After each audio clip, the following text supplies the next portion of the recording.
Você chegou agora, chegou bem na hora da nossa primeira entrevista importante dessa edição.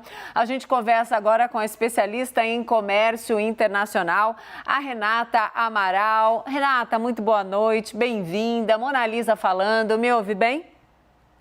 Te ouço bem, boa noite, Mona Lisa. Obrigada pelo convite. Muito obrigada a você pelo sim para nós nessa noite. Renata, os nossos analistas estão apontando aqui para a gente. Ouvimos muito hoje, diante de tudo que foi anunciado, pelos Estados Unidos, pelo Reino Unido, pela União Europeia, em relação especificamente aí às sanções já anunciadas e também as que virão em relação à Rússia.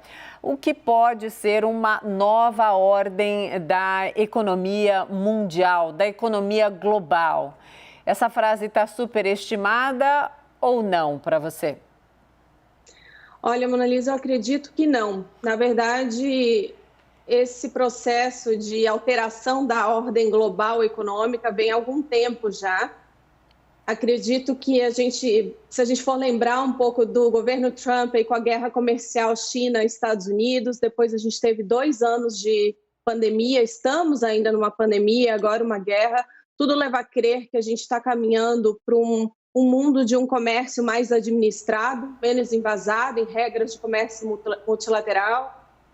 Acredito que a guerra, e a gente tem acompanhado as sanções crescendo, principalmente a partir da semana passada, deve piorar esse cenário. A gente deve caminhar cada vez mais para um mundo protecionista. E esse é um movimento que já vinha da pandemia, na verdade, com disrupção de cadeias globais de valor e sanções, cotas de exportações a produtos.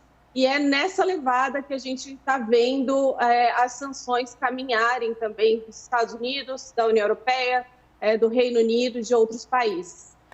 Renata, claro, todo mundo participa da entrevista. Chamar o Lorival Santana, tem outras perguntas, mas Lorival, por favor, chega no papo também. Oi, Renata, você que fala com a gente direto de Washington, né? Exatamente. Tudo bem, Lorival? Tudo bem. Renata, podia explicar para a nossa audiência por que isso é um problema, né? Porque aqui no Brasil as pessoas acham assim que comércio é só para exportar, que importar é indigno e que exportar é que é o objetivo do comércio. As pessoas não entendem muito bem para que serve o comércio e o Brasil é um país muito protecionista, né? Você podia explicar por que é ruim que as regras do comércio internacional, do livre comércio, estejam dando lugar a um sistema de arbitrariedades, né, de protecionismo e de, em grande medida, o uso político também do comércio? Lorival, o comércio é uma via de mão dupla, né? Para exportar, a gente importa, a gente não produz tudo o que a gente precisa para exportar. A gente vive num mundo muito globalizado, principalmente depois da Segunda Guerra Mundial, quando vocês criaram instituições como o Banco Mundial, o FMI. Naquele momento teve um acordo geral de tarifas e comércio negociado para depois a gente ter a Organização Mundial do Comércio em 95. O mundo se globalizou cada vez mais. E para que esse mundo fosse globalizado, os países acabaram se especializando naquilo que eles são melhores. O Brasil, por exemplo, é uma grande potência agroindustrial. Não somos tão fortes assim na indústria. Importamos mais na indústria, somos mais competitivos no agro. E esse fluxo é natural do comércio internacional. A gente tem países se especializando naquilo que são melhores, a gente tem cadeias globais de valores em que os países se encaixam em diferentes pontos da cadeia global de valor, participando de forma qualitativa ou quantitativa, e esse é o mundo que a gente vive agora. Vamos lembrar para o começo da pandemia, quando houve cotas de exportação de máscaras, né, da China, e aí não exportou para ninguém. E aí a gente percebeu, temos um problema aí, tem só um país produzindo insumo, né, e importando outras coisas. Então a gente precisa que o mundo funcione de forma mais colaborativa. E uma coisa que eu venho dizendo sempre durante a pandemia: a gente não sai dessa crise da pandemia sozinho, a gente sai em conjunto, as soluções são em conjunto. Mesma coisa em relação à guerra, está se provando verdade também. Provavelmente vamos resolver isso em conjunto, né? Sim, vamos batendo então uma bola, Lorival, com a Renata. Renata, também muita gente falou do que pode ser, então, o que pode caminhar, vamos dizer assim. Se a palavra for exagerada, fique à vontade em corrigir, tá? O colapso, então, da economia russa, né? Se essas medidas perdurarem bastante e se elas forem na toada que a gente tem visto hoje e já, claro, medidas anunciadas anteriormente. Bom, esse efeito dominó, ele também pode derrubar peças importantes ou enfraquecer peças importantes do Ocidente que está mirando na Rússia. Quando é que a gente vai ver um certo equilíbrio nesse jogo, se é que vai dar para ter algum equilíbrio, Renata? Pois é complicado fazer qualquer previsão, né, Mona Lisa, nesse momento, porque a gente não sabe quanto tempo isso vai durar. Uma regra clara: os países que aplicam sanções sofrem com as sanções internamente, né? Os consumidores sofrem. Então, essas sanções, com elas ninguém ganha. Na verdade, a gente vai criando cada vez mais barreiras e problemas, obstáculos que vão chegar no bolso dos consumidores dos países que estão aplicando as sanções. A gente teve hoje esse anúncio do Biden em relação ao petróleo, ao gás e energia. O petróleo é um pouco que um preço diretor para todo o mercado de commodities. Então, ele afeta todo o mercado de commodities. Ou seja, a gente vai sentir também no Brasil, aqui nos Estados Unidos, onde eu estou, no resto do mundo, porque ele alavanca o preço das demais commodities. Então, eu não sei se a gente pode falar já em um equilíbrio num curto prazo, principalmente porque a gente já vem de um período de muita crise no comércio internacional em razão da pandemia.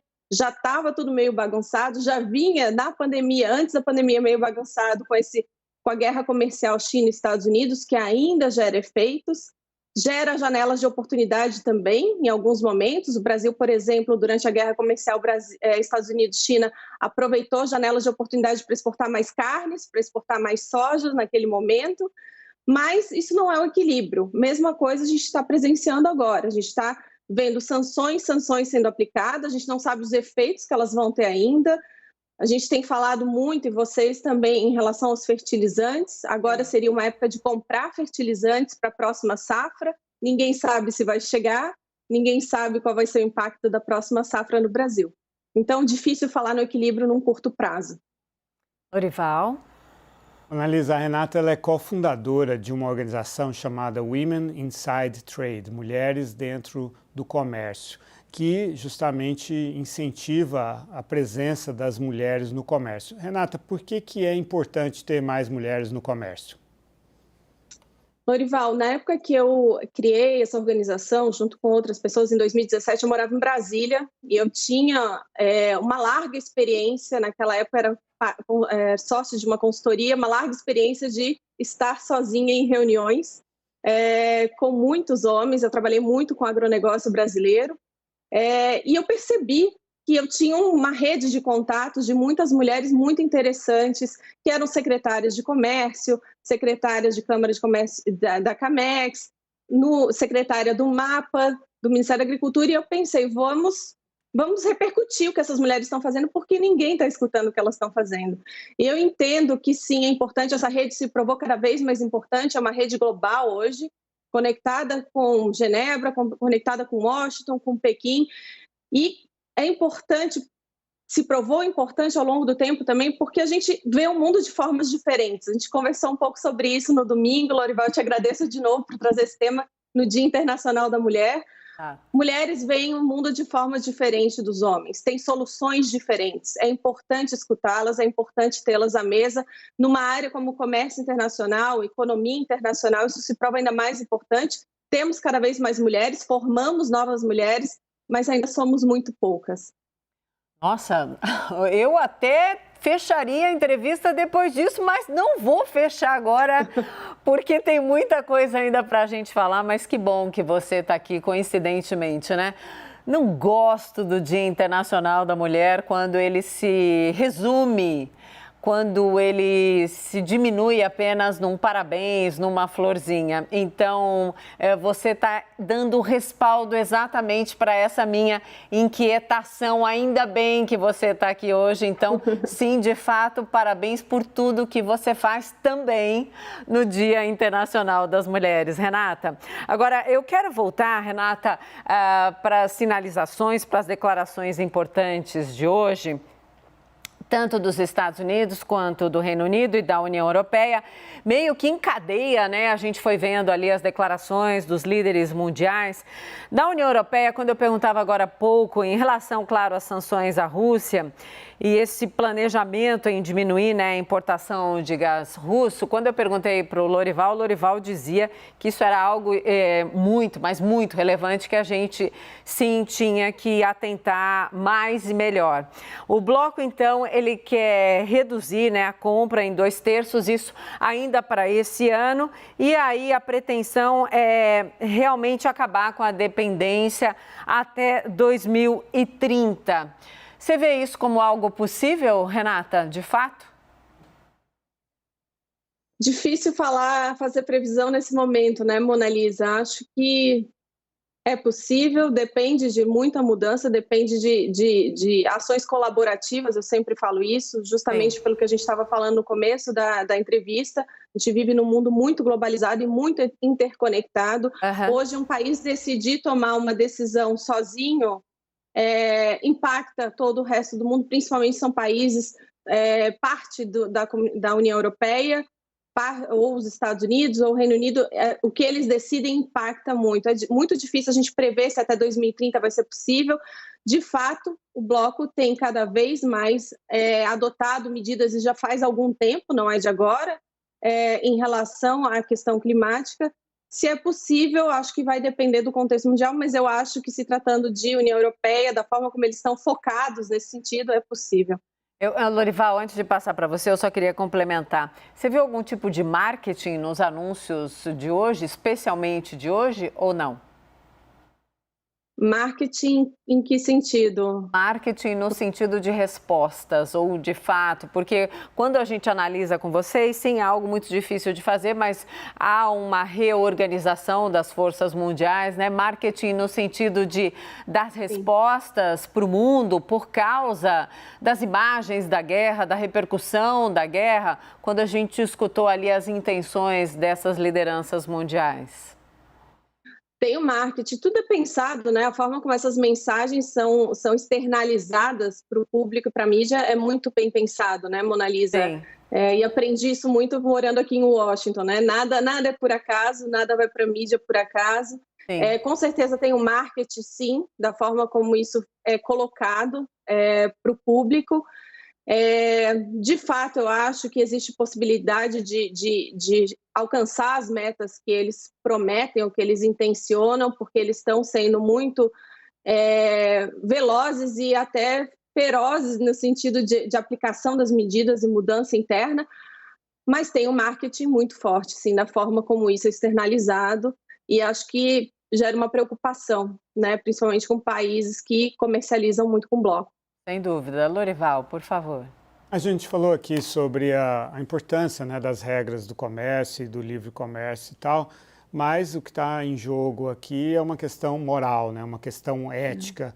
Ao comprar, por exemplo, fertilizantes aqui no Brasil, ou comprar alimentos aqui no Brasil feitos com fertilizantes que vêm da Rússia, a gente está indiretamente financiando um massacre dos ucranianos, né? E essa é a percepção dos americanos, dos europeus, principalmente. E isso é inexorável. O mundo passa a raciocinar assim. Isso ficou muito claro na morte do George Floyd, como as empresas se mobilizaram, né? E na pandemia também. Quer dizer, hoje a questão que a Mona Lisa chamou também de marketing, mas também é uma questão de valores éticos, sim. Né? Assim, está impregnada em tudo que o ser humano faz.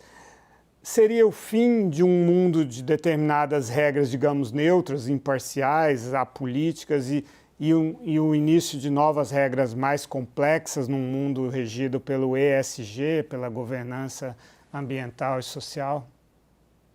Acredito que sim, Lorival. Acho que você trouxe um ponto importante que tem se falado um pouco quando se fala em economia, em sanções, que é a questão, o fator humano, né?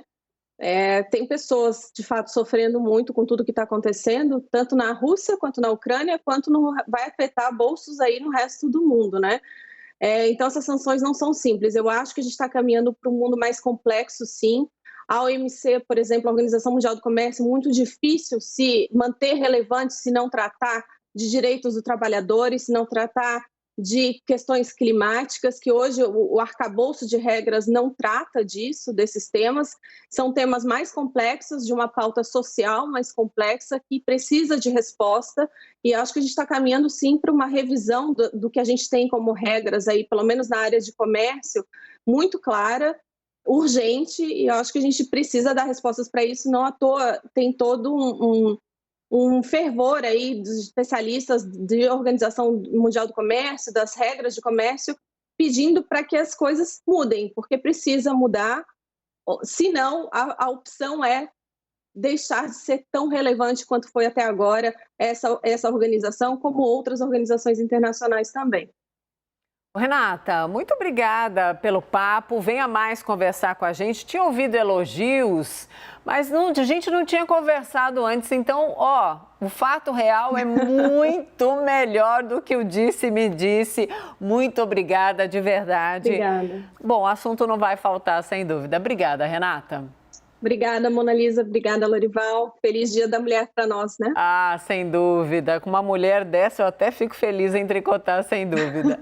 Obrigada, Renata. Lori, obrigada, querido. Chamei de Lori, saiu sem querer.